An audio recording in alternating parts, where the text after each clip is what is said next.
अस्सलाम वालेकुम, मैं हूं शाहजेब खानजादा। अमेरिका और ईरान के दरमियान पाकिस्तान की सालिसी में जारी मुज़ाकरात गुज़िश्ता कई दिनों से फिलहाल ताअत्तुल का शिकार हैं। ताहम ये डेडलॉक ख़त्म होने के इम्कानात बढ़ गए हैं, लेकिन इसके बावजूद अमेरिकी सदर ट्रंप मुसलसल ईरान पर मुआहदे के लिए दबाव और धमकियों में इजाफा कर रहे हैं। अगरचे आर्जी जंगबंदी बरकरार है, लेकिन स्ट्रेट ऑफ हुर्मुज़ में कशीदगी मुसलसल बढ़ रही है और दोनों फरीकैन की तरफ से जंगबंदी के मुमकिना खात्मे के बाद की सूरत हाल के लिए फौजी तैयारियों में भी इजाफा देखा जा रहा है।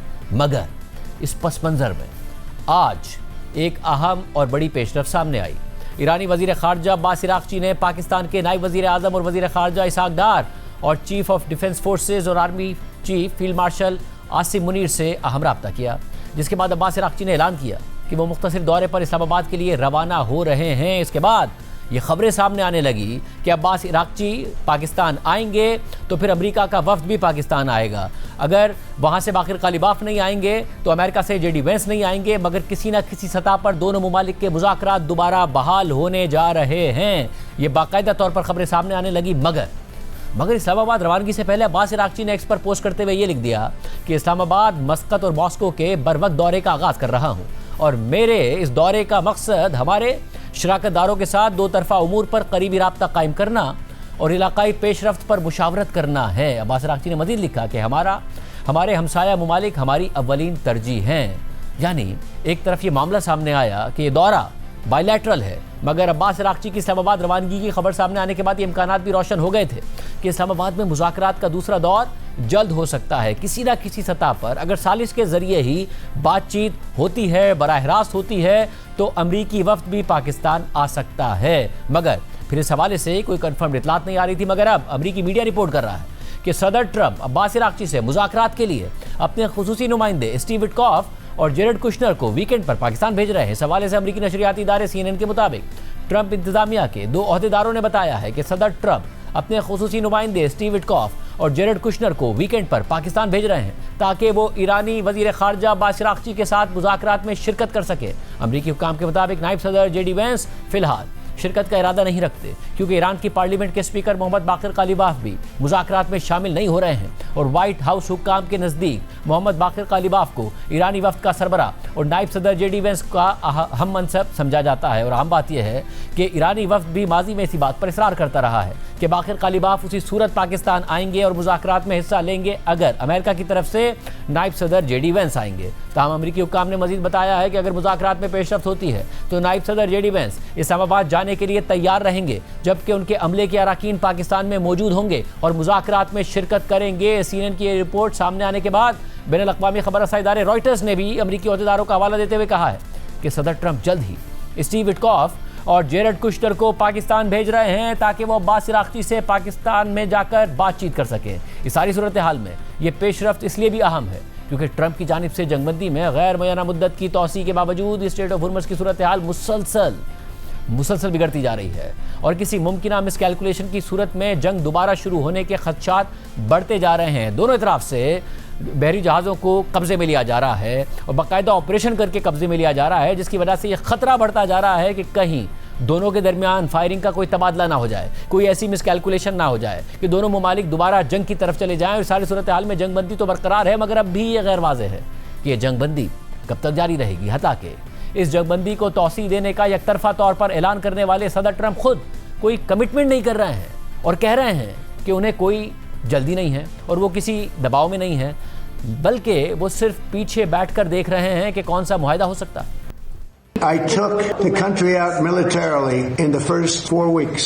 Now all we're doing is sitting back and seeing what deal. And if they don't want to make a deal, then I'll finish it up militarily with the other 25% of the target. But I don't want to rush myself, because every story says, oh, Trump is under time pressure. I'm not. No. You know who's under time pressure? They are. Because if they don't get their oil moving, their whole oil infrastructure is going to explode. They're coming to us. The problem they have is they are very disorganized right now. They came to us and they said, we will agree to open the strait. And all my people were happy. Everybody was happy except me. I said, wait a minute, if we open the strait, that means they're going to make $500 million a day. I don't want them to make $500 million a day until they settle this thing. So I'm the one that kept it closed. We have complete control. Now they can drop their mines in there and do all those stupid things. It's just going to take longer for them to make money because the mines are going to affect them much more than they're going to affect us.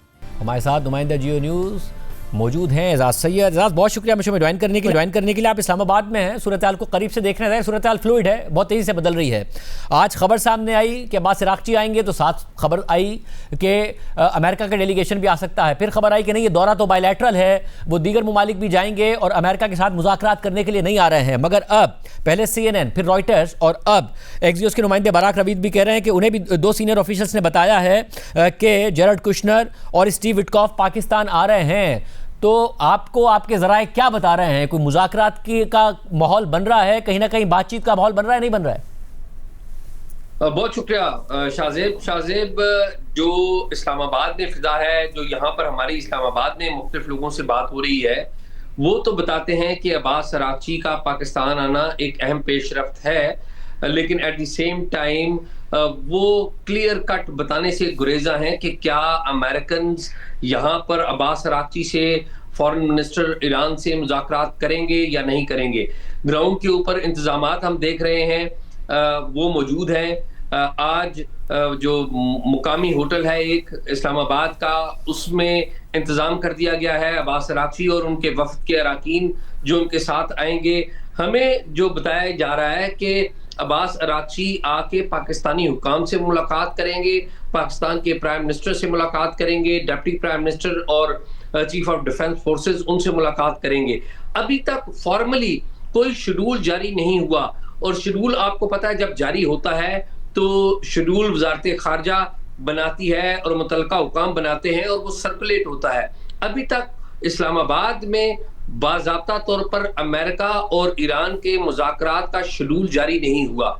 ये situation बड़ी fluid है, चीज़ों को काफ़ी खुफिया रखा जा रहा है, लेकिन ये भी एक हकीकत है, जिस तरह के आपके शो में हम 2-3 रोज़ पहले बता चुके थे कि इस्लामाबाद में एडवांस टीमें मौजूद हैं, उनके इत्यारे यहाँ पर मौजूद हैं, इंतजामात तमाम मौजूद हैं, वो चीज़ें बदस्तूर अभी कायम हैं।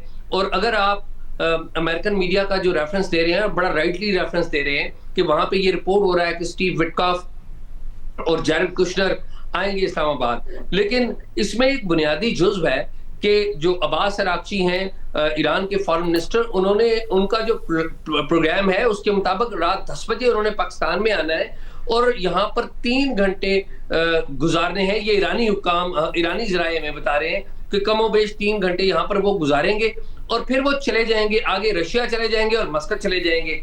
अब सवाल ये पैदा होता है कि स्टीव विटकॉफ और जेरड कुशनर, उन्होंने अमेरिका से फ्लाई करके पाकिस्तान आना है, तो उसके लिए तो कम से कम 12-14 घंटे चाहिए।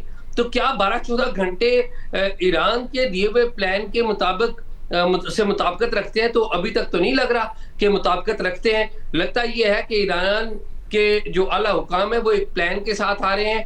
अगर वो प्लान मंजूर हुआ, पाकिस्तान ने सालिस की हैसियत से, ज़ाहिर है उसको मुतलका हुकाम को देना है, अमेरिकन हुकाम को देना है, तो शायद बात आगे बढ़े। लेकिन ज्यादा चांस यही लग रहा है कि ये इस फेज में नहीं, शायद अगले किसी फेज में दोनों आपस में आमने सामने बैठेंगे। तो कम से कम ये कहा जा सकता है कि जो खतरा पैदा हो गया था कि अगर ब्रेक थ्रू नहीं हो रहा मगर ब्रेक डाउन ना हो जाए दोनों ममालिक के दरमियान और दोनों जंग की तरफ ना चले जाएं, अब्बास अराक्ची साहब का इस्लामाबाद आना, उसके बाद मॉस्को, जाहिर है वो अलाय है ईरान का, ओमान अगर जाते हैं तो ओमान तो पहले मीडिएटर था और वो स्टीव विटकॉफ, जेरड कुशनर जो मुज़ाकरात कर रहे थे और उसमें अब्बास अराक्ची साहब भी शामिल थे, उसमें ओमान के वज़ीर ख़ारजा उस वक्त मौजूद थे, जिसके बाद ब्रेक डाउन हुआ और जंग शुरू हो गई।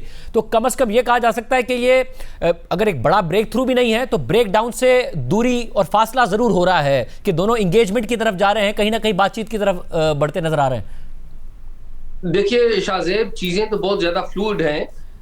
ब्रेक डाउन तो नहीं हुआ, आपस में बरह रास्त तो नहीं बैठ रहे, लेकिन पाकिस्तान के साथ उनकी इंगेजमेंट बदस्तूर मौजूद है।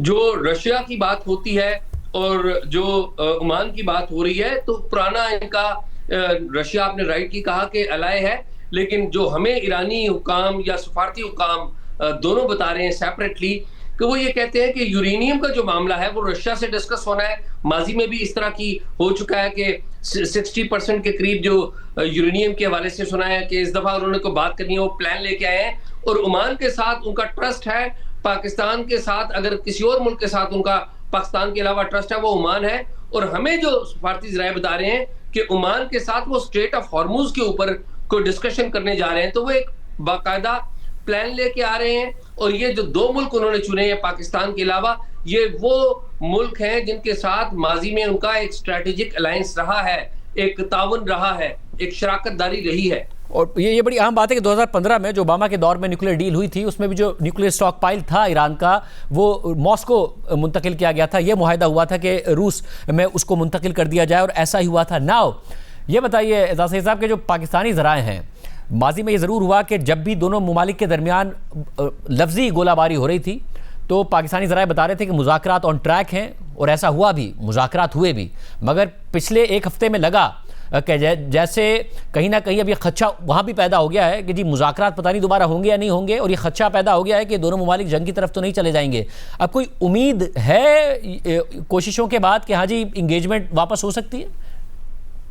शाहजेब, उम्मीद बनती है और टूट जाती है। मामला ये है कि जब सफारतकारी के नाजुक तरीन मामलात को सोशल मीडिया के ऊपर डिस्कस किया जाता है, तो बहुत सारी चीज़ें टूट जाती हैं, और यही बात हमें यहाँ पर इस्लामाबाद के सफारती हुकाम और वजारत खारजा के हुकाम बताते हैं कि कोशिशें की जाती हैं, लेकिन फिर कुछ ना कुछ हो जाता है।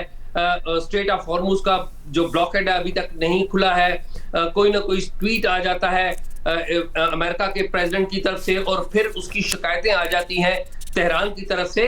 तो ये मामलात उस वक्त तक मेरे ख्याल में आगे नहीं बढ़ेंगे जब तक ये लफ्जी गोलाबारी जो है उसको प्रॉपर कंट्रोल नहीं किया जाता।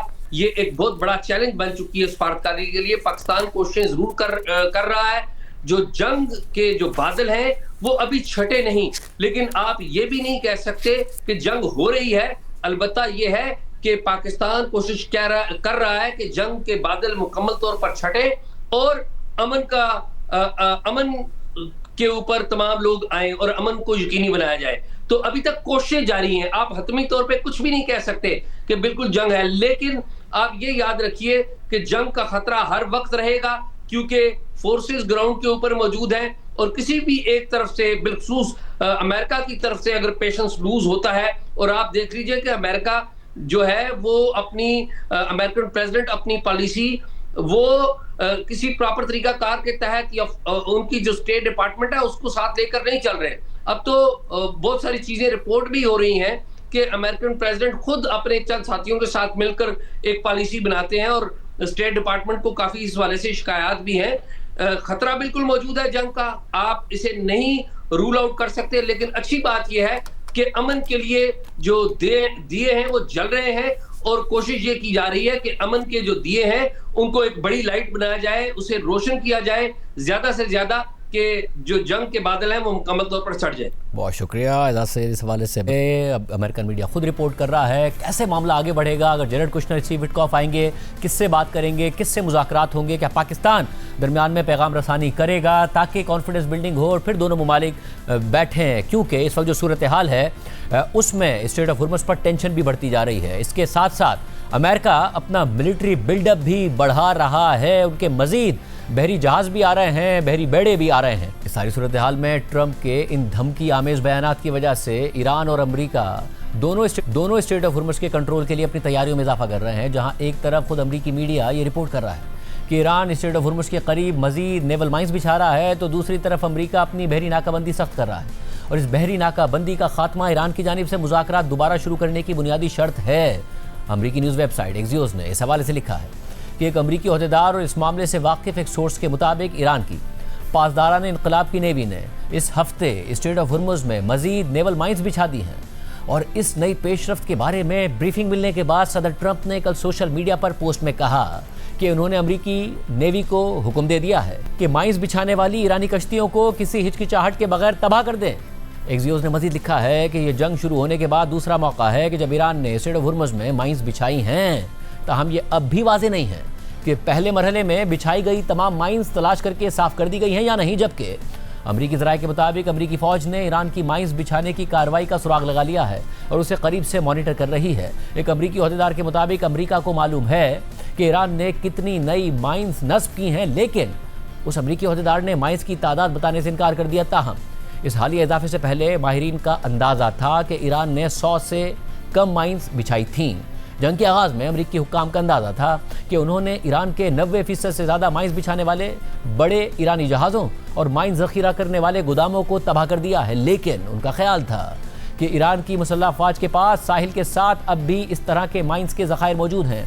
ऐसे में अमरीकी हुक्काम का कहना है कि अमरीकी नेवी स्ट्रेट ऑफ हुर्मुज़ में बारूदी माइंस साफ करने की कार्रवाइयों के लिए ज़ेर आब ड्रोन्स इस्तेमाल कर रही है, जबकि ट्रंप के जुमेरात के ऐलान से यह भी जाहिर होता है कि 2 माइन काउंटर मेजर अमरीकी बहरी जहाज USS चीफ और USS पायनियर भी मुमकिना तौर पर स्ट्रेट ऑफ हुर्मुज़ में काम कर रहे हैं और माइंस को साफ करने की इस कोशिश में स्पेशल माइन हंटिंग हेलीकॉप्टर्स और सर्विलियंस तैयारे भी शामिल हो सकते हैं। ताहम माहिरीन इस हवाले से खबरदार करते रहे हैं कि ईरानी हमलों के खतरे के बाइस स्ट्रेट ऑफ हुर्मुज़ इंतहाई खतरनाक आबी गुजरगाह बन गई है, जबकि अमरीकी अखबार वाशिंगटन पोस्ट के मुताबिक हुक्काम का कहना है कि एक तीसरा अमरीकी तैयारा बरदार बहरी जहाज और उसके साथ आने वाले जंगी जहाज जुमेरात को ईरान के करीब पहुंच गए हैं और इससे सदर ट्रंप की जानिब से ईरान पर दबाव डालने की फौजी कुव्वत में नुमाया इजाफा हुआ है। मशरिक़ वस्ता में अमरीका की फौजी कार्रवाइयों की निगरानी करने वाले सेंट्रल कमांड ने कल USS George H.W. Bush strike group की आमद का ऐलान कर दिया। इस ग्रुप में हजारों इजाफी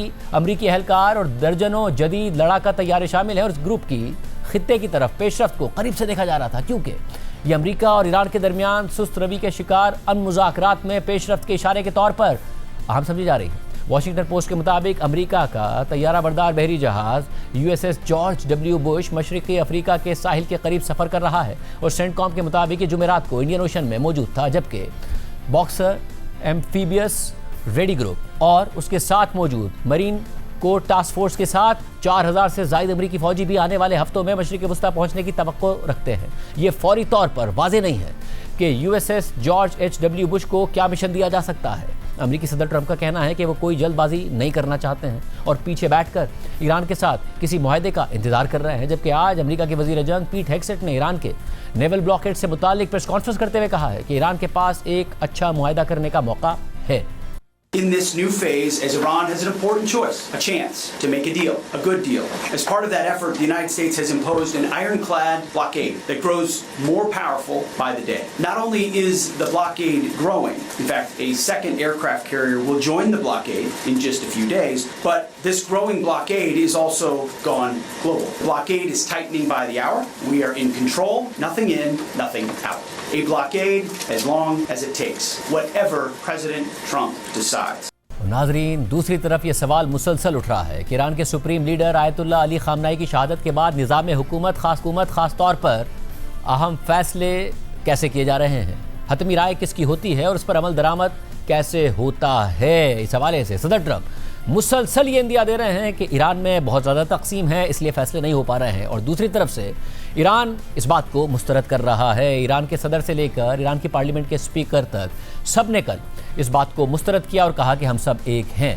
मगर सवाल उठ रहा है कि ईरान के नए supreme leader Ayatollah Mojtaba Khamenei कहाँ हैं और उनसे रब्ता कैसे होता है, उनके इख्तियारात इस वक्त कौन इस्तेमाल कर रहा है। इस हवाले से मुसलसल क़यास राइयाँ हो रही हैं, क्योंकि इतलात के मुताबिक मुज्तबा खामनाई अब भी शदीद ज़ख्मी हैं और इसीलिए ना तो उनका कोई वीडियो बयान सामने आया है और ना ही ऑडियो बयान सामने आया है। और अब इस हवाले से अमरीकी अखबार न्यूयॉर्क टाइम्स ने एक तफसीली रिपोर्ट शाया की है, जिसमें ईरानी सोर्सेज का हवाला देकर बताया गया है कि ईरान के नए सुप्रीम लीडर ज़ख्मी हैं और उनके राब्ते के लिए इंतहाई मोहतात और खुफिया तरीक़े अपनाए जाते हैं और कोशिश की जाती है कि उन तक सिर्फ पैगामात का तबादला हो और उनसे किसी की ज़ाती तौर पर मुलाकात ना हो। अमरीकी अखबार न्यूयॉर्क टाइम्स की रिपोर्ट के मुताबिक ईरान के सुप्रीम लीडर आयतुल्लाह अली खामनाई की शहादत के बाद ईरान में एक नई इज्तमाई लीडरशिप सामने आई है।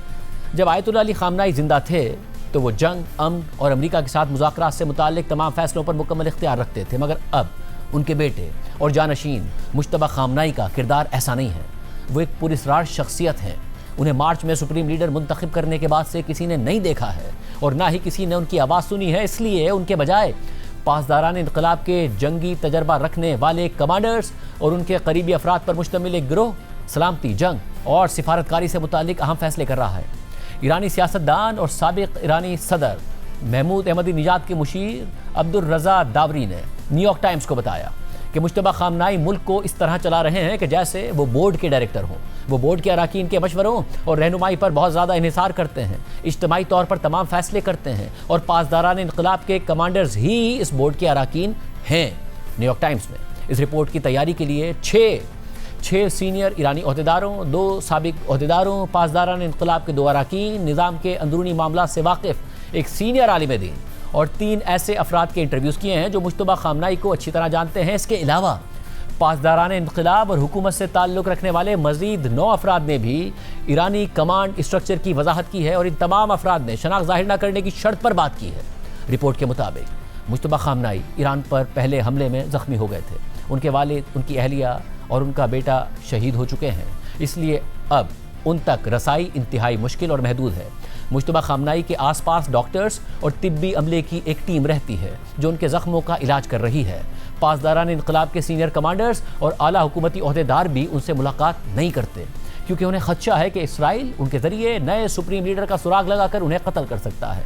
ईरानी सदर मसूद पेज़ेश्कियान जो खुद एक हार्ट सर्जन हैं और ईरानी वज़ीर सेहत जो खुद एक डॉक्टर हैं, ये दोनों ही मुश्तबा खामनाई के इलाज में शामिल रहे हैं। 4 सीनियर ईरानी ओहदेदारों के मुताबिक अगरचे मुश्तबा खामनाई ज़ख्मी हैं लेकिन वो जहनी तौर पर शार्प और मुतहर्रिक हैं और उनकी एक टांग का 3 बार ऑपरेशन हो चुका है और उन्हें मसनूई टांग लगनी है। मुश्तबा खामनाई की एक हाथ की सर्जरी भी हो चुकी है और हाथ आहिस्ता आहिस्ता दोबारा काम करने लगा है। उनका चेहरा और होंठ बुरी तरह जल गए हैं जिससे उन्हें बोलने में मुश्किलात का सामना है और उन्हें प्लास्टिक सर्जरी की ज़रूरत हो सकती है। ईरानी हुकाम के मुताबिक मुश्तबा खामनाई ने कोई वीडियो या ऑडियो पैगाम रिकॉर्ड नहीं कराया क्योंकि वो अपनी पहली अवामी तकरीर में ख़ुद को कमज़ोर नहीं दिखाना चाहते। उन्होंने कई तहरीरी बयानात जारी किए हैं जो ऑनलाइन जारी किए गए और सरकारी टेलीविज़न पर पढ़े गए। रिपोर्ट के मुताबिक मुश्तबा खामनाई से राब्ते और पैगामात के तबादले के लिए पेचीदा निज़ाम इख्तियार किया गया है। उनके लिए पैगामात हाथ से लिखे जाते हैं, फिर लिफाफों में सील किए जाते हैं और पैगामात एक इंसानी चेन के ज़रिए एक काबिले भरोसा शख्स से दूसरे काबिले भरोसा शख्स तक, फिर दूसरे काबिले भरोसा शख्स से तीसरे काबिले भरोसा शख्स तक पहुँचाए जाते हैं और इसी तरह ये पैगाम आगे बढ़ाया जाता है। ये अफराद गाड़ियों और मोटरसाइकिलों के ज़रिए शाहराहों और अंदरूनी रास्तों से होते हुए मुश्तबा खामनाई तक पहुँचते हैं और फिर उनकी तरफ से जवाब या कोई पैगाम भी इसी तरह से वापस आता है। रिपोर्ट के मुताबिक इन्हीं हालात की वजह से मुश्तबा खामनाई ने फ़िलहाल फैसले करने का इख्तियार पासदारान इंकलाब के कमांडर्स को सौंप दिया है। इस्लाह पसंद धड़े और सख्त गिर अनासिर अब भी सियासी बहस में शामिल हैं, लेकिन तजियाकारों का कहना है कि पासदारान इंकलाब के कमांडर्स के साथ मुश्तबा खामनाई के बचपन से करीबी ताल्लुकात ने पासदारान इंकलाब को अब ईरान में एक गालिब क़ुव्वत यानी डोमिनेंट फोर्स बना दिया है।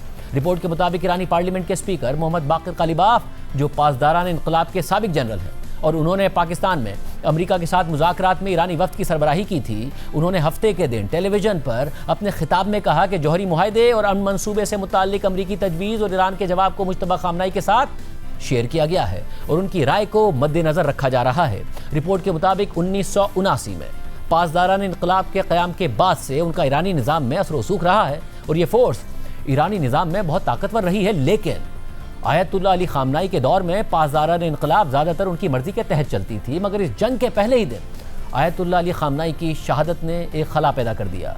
पासदारान इंकलाब ने नए सुप्रीम लीडर के लिए मुश्तबा खामनाई की हिमायत कर दी और उन्हें ईरान का तीसरा सुप्रीम लीडर मुंतखब करने में पासदारान इंकलाब का अहम किरदार था।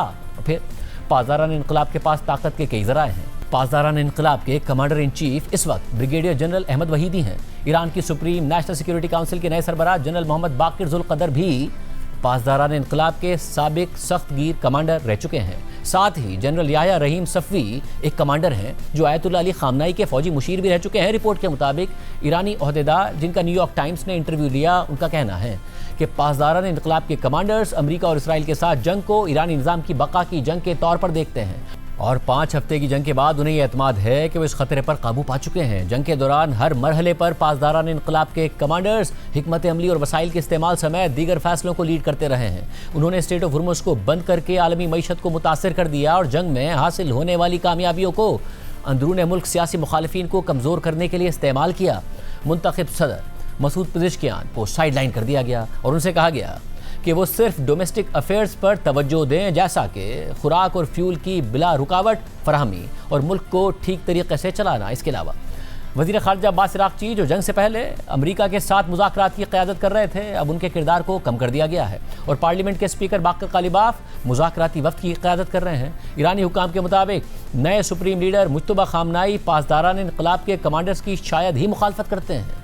ये पासदारान इंकलाब के कमांडर्स ही थे जिन्होंने इसराइल और खलीजी ममालिक पर ईरानी हमलों की स्ट्रेटजी तैयार की, स्ट्रेट ऑफ हुर्मुज़ को आलमी तिजारत के लिए बंद करने का मंसूबा बनाया। और ये पासदारान इनकलाब के कमांडर्स ही थे जो अमेरिका के साथ आर्जी जंगबंदी पर राजी हुए और अमेरिका से बैक चैनल डिप्लोमेसी और बराह रास्त बातचीत की मंजूरी दी। और उन्होंने अपने ही रैंक्स से बाकर कालिबाफ को इस्लामाबाद मुज़ाकरात की क़यादत के लिए मुंतखब किया। और पहली बार पासदारान इनकलाब के कई कमांडर्स ईरान के इस वफ्द का हिस्सा थे जो इस्लामाबाद में अमेरिका के साथ मुज़ाकरात कर रहा था।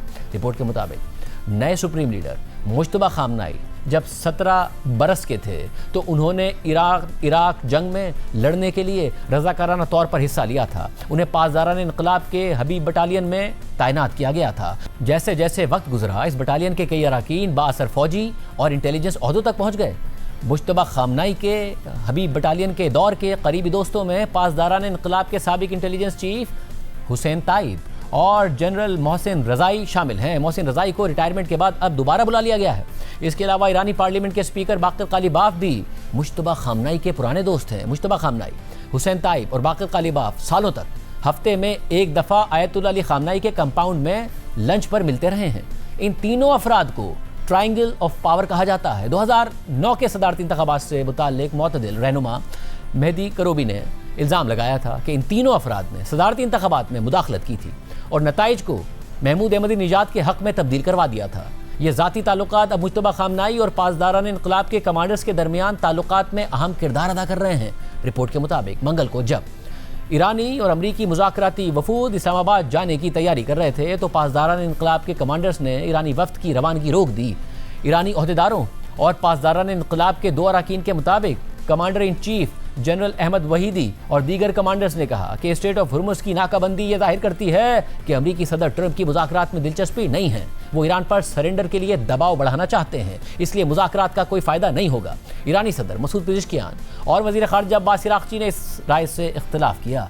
स्ट्रेट ऑफ हुर्मुज़ के हवाले से भी इख्तिलाफ़ात सामने आए, मगर पासदारान इनकलाब के कमांडर्स जीत गए और मुज़ाकरात का दूसरा दौर नहीं हो सका। रिपोर्ट के मुताबिक अमरीकी सदर ट्रंप ने जंगबंदी में तोसी कर दी है, लेकिन नेवल ब्लॉकेड भी बरकरार रखा है। इसलिए ये वाज़ेह नहीं है कि आगे क्या होने वाला है और ना ही ये वाज़ेह है कि पासदारान इनकलाब ईरान के न्यूक्लियर प्रोग्राम से मुताल्लिक अमरीका को कोई रियायत देंगे या नहीं देंगे, इससे अमन मुआहदे को हतमी शक्ल दी जा सके। ईरान में सख्त गिर गिरोह अमरीका को किसी भी रियायत देने की मुखालफत करता है और समझता है कि जंग जारी रखने से ईरान, इसराइल और अमरीका को शिकस्त दे सकता है। और हार्ड लाइन के सपोर्टर्स रोज़ाना रात को सड़कों पर निकलते हैं और उनकी हिमायत में नारे लगाते हैं।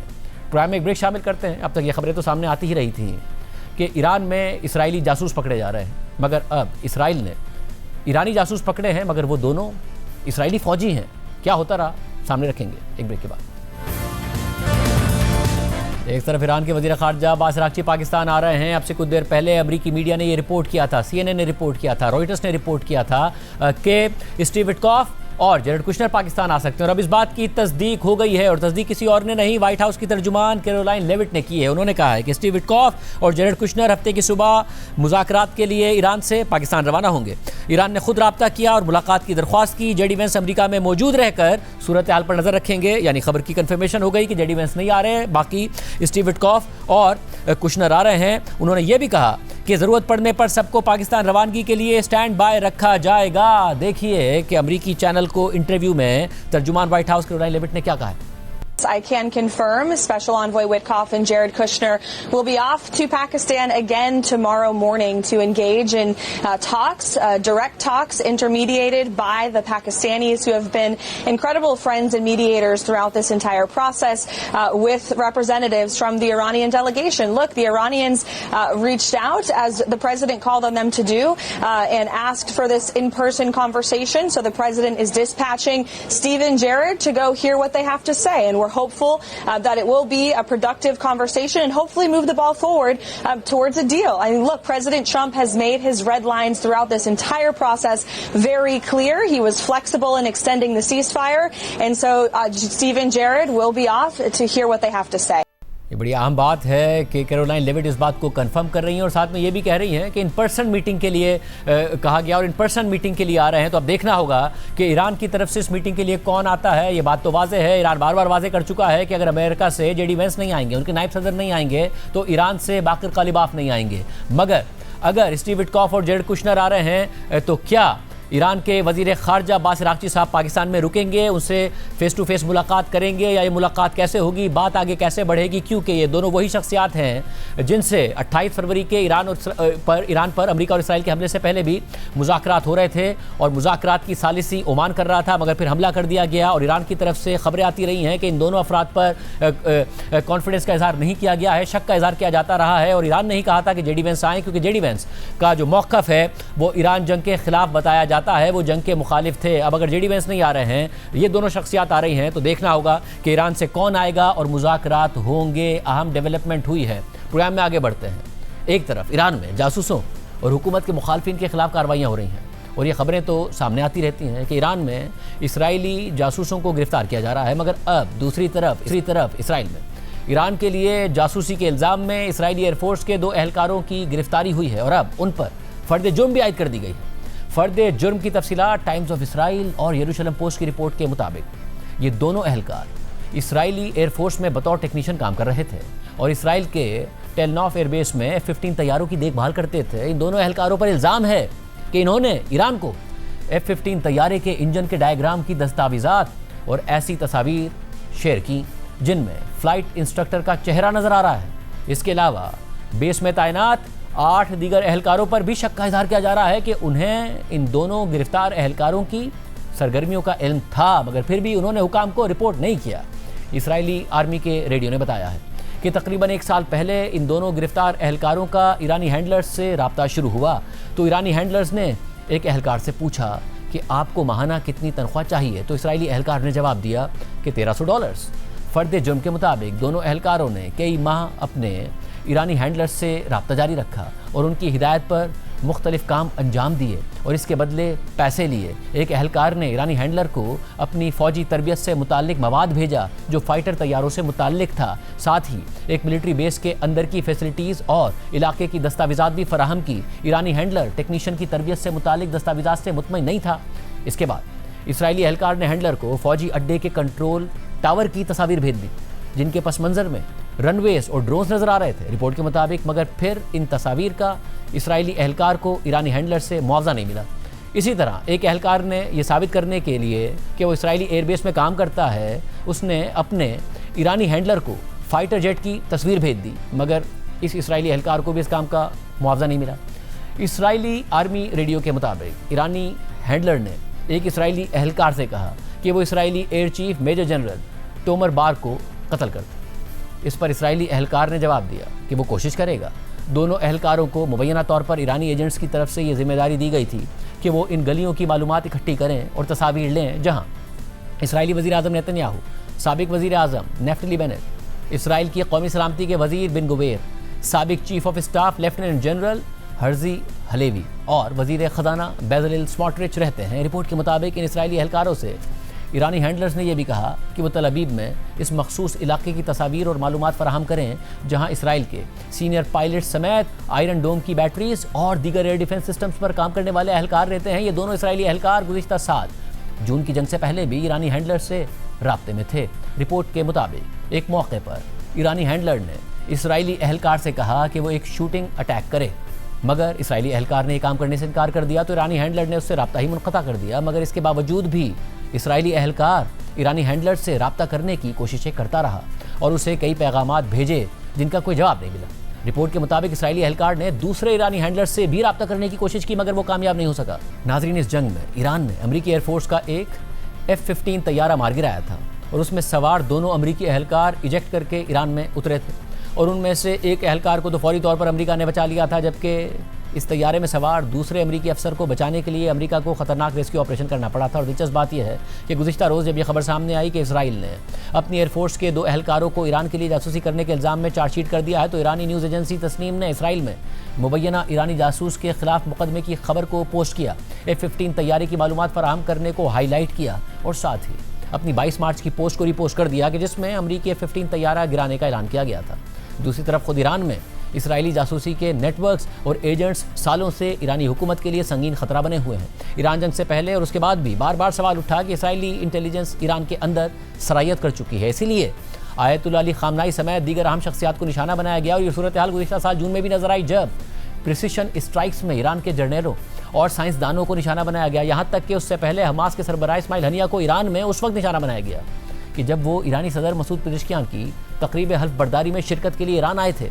और इन तमाम वाक़यात के बाद मुसलसल ये खबरें सामने आती रहीं कि ईरान में जासूसों के खिलाफ तेज़ी से क्रैकडाउन किया जा रहा है। और अब फिर ये खबरें सामने आ रही हैं कि ईरान में इसराइली जासूसों और हुकूमत के मुखालफिन के खिलाफ क्रैकडाउन में तेज़ी आ गई है। ईरानी हुकूमत जासूसी और अमरीका और इसराइल को मालूमात फराहम करने के इल्ज़ाम में गिरफ्तारियाँ कर रही है और सज़ाएँ दे रही है। इसके अलावा हुकूमत मुखालिफ सरगर्मियों में मुलविस अफराद के खिलाफ भी एक्शन लिया जा रहा है। खबर रसा इदारे रॉयटर्स के मुताबिक ईरान में जुमेरात को एक और शख्स को फांसी दे दी गई। ईरानी अदलिया के खबर रसा इदारे मीज़ान ने बताया कि सुल्तान अली फ़खर को जिला वतन अपोजिशन ग्रुप मुजाहिदीन खल्क और इसराइली इंटेलिजेंस सर्विस से राब्तों के जुर्म में फांसी की सज़ा दी गई। मीज़ान ने मजीद बताया कि मुजरिम एक तवील अरसे से अपोजिशन ग्रुप का हिस्सा था और उस पर इसराइली इंटेलिजेंस के साथ ताउन का इल्ज़ाम साबित हुआ है। इसी तरह बुध को रॉयटर्स ने मीज़ान का हवाला देकर रिपोर्ट किया था कि ईरान में जनवरी में होने वाले एहतजाज के दौरान मस्जिद जलाने के जुर्म में एक शख्स को फांसी दे दी गई। अमीर अली मीर जाफरी नामी ये शख्स रियासत मुखालिफ सरगर्मियों को लीड करने का भी मुर्तकिब करार पाया है। इसके अलावा इसराइल के लिए जासूसी और हसास मालूमात की फरहमी के जुर्म में ईरान ने बुध को एक और शख्स को भी फांसी दे दी।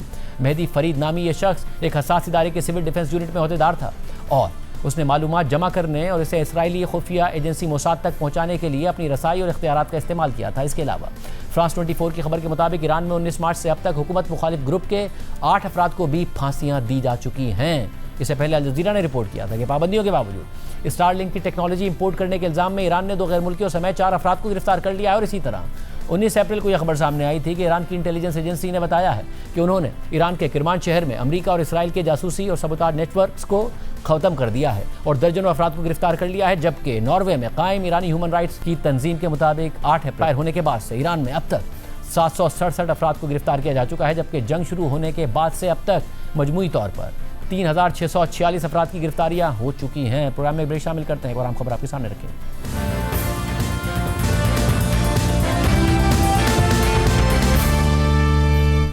27वीं आईनी तरमीम के बाद हाई कोर्ट्स के जजेस को ट्रांसफ़र करने के हवाले से एक बहस छिड़ गई थी और ये खदशा जाहिर किए जा रहे थे कि जजेस ट्रांसफ़र के इस इख्तियार को हुकूमत अपने मकासद के लिए इस्तेमाल कर सकती है और अब chief justice of Pakistan justice Yahya Afridi ने भी इस्लामाबाद हाई कोर्ट के 5 जजेस को दूसरी हाई कोर्ट्स में ट्रांसफ़र करने की तजवीज़ की मुखालफत कर दी और ख़बरदार किया है कि ऐसा इकदाम अदलिया की आज़ादी को नुकसान पहुँचा सकता है और एक नामुनासिब मिसाल कायम कर सकता है। इस्लामाबाद हाई कोर्ट के चीफ जस्टिस सरफराज डोगर ने जस्टिस मोहसिन अख्तर कियानी को Lahore high court, justice Babar Sattar को Peshawar high court, justice Arbab Mohammad Tahir को Balochistan high court, justice Saman Rifat Imtiaz और जस्टिस खादिम हुसैन सुमरो को सिंध हाई कोर्ट ट्रांसफ़र करने की तजवीज़ दी है। इस्लामाबाद हाई कोर्ट के चीफ जस्टिस ने इन तबादलों पर गौर के लिए जुडिशल कमीशन ऑफ पाकिस्तान का इजलास बुलाने की दरख्वास्त की थी, लेकिन चीफ जस्टिस याह्या अफरीदी ने इजलास बुलाने से इनकार कर दिया। ताहम इसके बावजूद जुडिशल कमीशन के सेक्रेटरी ने कमीशन के 5 अरकान की दरख्वास्त पर 28 अप्रैल को इजलास तलब कर लिया है। नुमाइंदा जियो न्यूज़ अब्दुल क़य्यूम सिद्दीकी के मुताबिक इस हवाले से chief justice Islamabad high court को तहरीरी जवाब देते हुए जुडिशल कमीशन का इजलास बुलाने की गैर रस्मी दरख्वास्तें मुस्तरद कर दी और लिखा कि 7 अप्रैल को 1/3 अरकान की जानिब से इजलास बुलाने की हाथ से लिखी हुई रिक्विजिशन मौसूल हुई। जजेस के तबादले के लिए जुडिशल कमीशन का इजलास बुलाने की दरख्वास्त कबूल नहीं की जा सकती। बिला वजह ट्रांसफर किसी जज को सजा देने के मुतरादिफ होगा। जुडिशल कमीशन का इजलास मखसूस मकसद के लिए बुलाना मुमकिन नहीं है। ऐसे ट्रांसफर से इस्लामाबाद हाई कोर्ट में सूबों की नुमाइंदगी खत्म हो जाएगी। सिंध से ताल्लुक रखने वाले जजेस की वापसी वफाकी तवाजुन के खिलाफ होगी। इस्लामाबाद हाई कोर्ट एक्ट 2010 के तकाजे मुतासिर होंगे। 9 में से 5 जजेस के तबादले से अदालती निज़ाम मुतासिर हो सकता है, जबकि मुतादिद असामियों के खाली होने से अदालती गैर यकीनी की सूरत हाल पैदा हो जाएगी। चीफ जस्टिस याह्या अफरीदी ने मजीद लिखा कि हाई कोर्ट जजेस के ट्रांसफर के लिए कोई वाज़ेह वजह या इदारा जाती जरूरत बयान ही नहीं की गई। आइन आर्टिकल 209 में किसी जज को हटाने का वाज़ेह तरीकाकार फराहम करता है और आर्टिकल 209 के तहत ही जज के खिलाफ कार्रवाई मुमकिन है।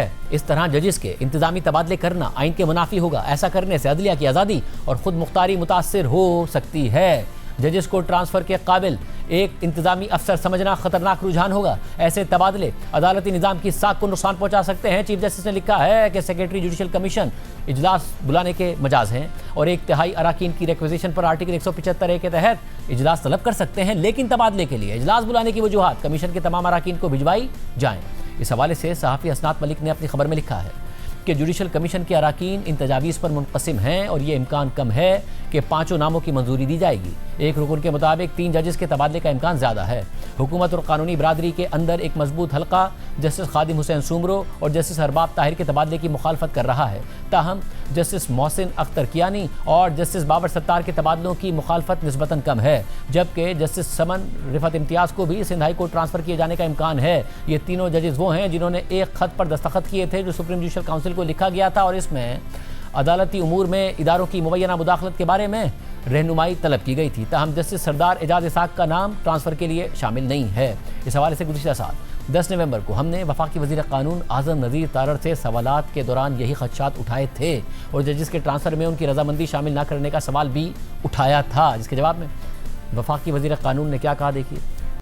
ये बैलेंस आया है या अदलिया के अंदर एग्जेक्टिव की मुदाखलत बढ़ गई है। हाई कोर्ट का एक जज है, वो अपने ऑर्बिट में काम कर रहा है, उसे ये डर रहा है कि अगर मैंने कोई भी फैसला दिया मेरी ट्रांसफर हो जाएगी, ट्रांसफर से मना करूंगा तो पहले तो ये तरमीम थी कि वो डीम्ड रिटायर्ड होगा, मगर अब वो सुप्रीम जुडिशल काउंसिल भुगते। फिर 1973 के आइन में तो ये बिल्कुल और शक्ल में थी, वो तो 2 साल के लिए तो बिल्कुल ही कोई कदगर ही नहीं थी, वो उठा के जहां मर्जी भेज दे। तो क्या 2 ट्रांसफर ही हुई थी ना, और वो सदर करता था, चीफ जस्टिस से उसने कहना कि जी ये प्रपोजल है आप कर दे, होती रही है। अब तो हमने जुडिशल कमीशन ऑफ पाकिस्तान को दी है। जुडिशल कमीशन में तो सारे जजेस बैठे हुए हैं, ऑपोजिशन बैठी हुई है, फिर 2 चीफ जस्टिस ऐड कर दिए हैं, भेजने वाले हाई कोर्ट का और लेने वाले का। अब देखिए अब 7 जजेस बैठे हुए हैं उस कमीशन में, और उसमें एग्जीक्यूटिव के नुमाइंदे टोटल 4 है। कंसेंट निकालने की वजह क्या है? ज़ाहिर आप खुद एक सीनियर बहुत लॉयर हैं, एक हाई कोर्ट का chief justice, security of tenure उसके पास होगी, तो एक बुनियादी ख्यालात समझे जाते हैं ना कि जज आज़ाद होगा, उसके पास सिक्योरिटी ऑफ टेन्योर होगा, फैसले में आज़ादी होगी, एग्जीक्यूटिव की तरफ नहीं देख रहा होगा। कंसेंट निकाल के हमने जुडिशल कमीशन को दिया इख्तियार। अगर ये सदर के पास ही रहता तो कंसेंट ना निकलता। क्या जुडिशल कमीशन ऑफ पाकिस्तान जो जज को अपॉइंट कर सकता है, जज को बर्खास्त कर सकता है, उसको कंफर्म ना करने का फैसला कर सकता है, उसकी परफॉर्मेंस एवेल्युएशन कर सकता है, उसे ये इख्तियार नहीं है कि उसे लगे कि एक हाई कोर्ट में कुछ एक खास फील्ड के 1-2 जजेस की जरूरत है, उन्हें साल 2 साल के लिए भेज दे। अगर कोई नहीं जाना चाहता तो he shall have a reasonable opportunity to defend himself. वो बताए कि जी मेरी ये रीजन है। मसला है कि इस बुराई को खत्म करने के लिए कोई एक नई बुराई ना पैदा हो, उस पर बात हो रही है। जैसे वो सुप्रीम जुडिशल काउंसिल में जाएगा, अगर जज इनकार करता है तो उस वक्त जब तक फैसला नहीं आएगा वो काम नहीं कर सकेगा। सुप्रीम जुडिशल काउंसिल में अब 5 की बजाय 7 जजेस बैठे हुए, वहां पे एग्जीक्यूटिव का कोई बंदा नहीं है। सुप्रीम जुडिशल काउंसिल ही थी जिसमें जस्टिस शौकत सिद्दीकी के साथ जो हुआ, जिसके आप आज भी नहीं एग्री करते हो, फिर बाद में ओवरटर्न करना पड़ा। ये सुप्रीम जुडिशल काउंसिल ही थी जिसमें बहुत बायस्ड एटीट्यूड था जस्टिस फाइज ईसा के साथ, और आप लोग उस वक्त जस्टिस फाइज ईसा के साथ खड़े थे। उन्होंने स्मार्टली अपना केस आगे बढ़ाया। तो सुप्रीम जुडिशल काउंसिल कोई ऐसा फोरम नहीं है और बहुत सीक्रेटिव वर्किंग करता है वो, और जब तक वो फैसला नहीं करेगा तब तक जज काम भी नहीं कर रहा होगा, उसे काम करने की इजाजत नहीं होगी, जस्ट बिकॉज कि उसने ट्रांसफर से इनकार किया। मैं ये पूरे एतमाद से बात करता हूं कि इस पे किसी किस्म की मैलाफेडी एट्रीब्यूट करना, कोई बुरी नीयत एट्रीब्यूट करना, ये गैर मुनासिब होगा। फिर क्या हो रहा है वो सब देख रहे हैं। प्रोग्राम में आगे बढ़ते हैं। नाज़रीन, तकरीबन 2.5 साल बाद पाकिस्तान ने स्पॉट मार्केट से LNG खरीदने के लिए टेंडर जारी किया और आज 3 कार्गोज के लिए टेंडर खुला। तो पाकिस्तान को 27 से 30 अप्रैल के लिए $18.8, पहली से 7 मई के लिए $18.5 और 8 से 14 मई के लिए $17.99 की बिड्स मिली हैं। ये कीमत ईरान जंग से पहले $10 से $11 थी, और अगर इसका मवाजना पाकिस्तान के ENI के साथ लॉन्ग टर्म मुआहदे से किया जाए तो ब्रेंट क्रूड की मौजूदा कीमतों के मुताबिक ये 3 कार्गोज पाकिस्तान को $8.25 से $9.5 के पड़ते। यानी इस वक्त स्पॉट मार्केट से पाकिस्तान को ENI से तवील मुद्दती मुआहदे के मुकाबले में $10.5 तक महंगी LNG मिली है, क्योंकि गुज़िश्ता चंद बरसों में मईशत के सुस्त होने और सोलर सप्लाई ज़्यादा होने की वजह से मुल्क में LNG की कमी के बजाय LNG सरप्लस हो गई, और पाकिस्तान ने दिसंबर 2023 के बाद स्पॉट मार्केट से कोई LNG भी नहीं खरीदी। और ईरान जंग से पहले ये सूरत हाल थी कि हुकूमत ने ENI और कतर से मुज़ाकरात करके मुल्क में आने वाले LNG कार्गोज को डिले करवाया। पाकिस्तान ने 2026 और 2027 के लिए ENI से आने वाले 21 LNG कार्गोज को कैंसिल कर दिया। कतर से भी मुज़ाकरात करके पाकिस्तान ने माहाना कम LNG कार्गोज लिए, और फिर ईरान जंग छिड़ गई, स्ट्रेट ऑफ हुर्मुज़ बंद हो गई, कतर ने फोर्स मेजोर डिक्लेयर कर दिया और पाकिस्तान को लोड शेडिंग का सामना करना पड़ा। साउथ में सस्ती बिजली मौजूद, मगर हुकूमत 4 साल से ग्रिड के मसाइल हल ना कर सकी, इसलिए महंगी खरीदनी पड़ रही। इस वक्त स्पॉट पर खरीदे गए 3 कार्गोज की इजाफी लागत ENI से आने वाले कार्गोज से तकरीबन $90 मिलियन यानी तकरीबन 25 अरब रुपए ज़्यादा है। आज के प्रोग्राम में इतना ही, इजाज़त दीजिए, अल्लाह हाफ़िज़।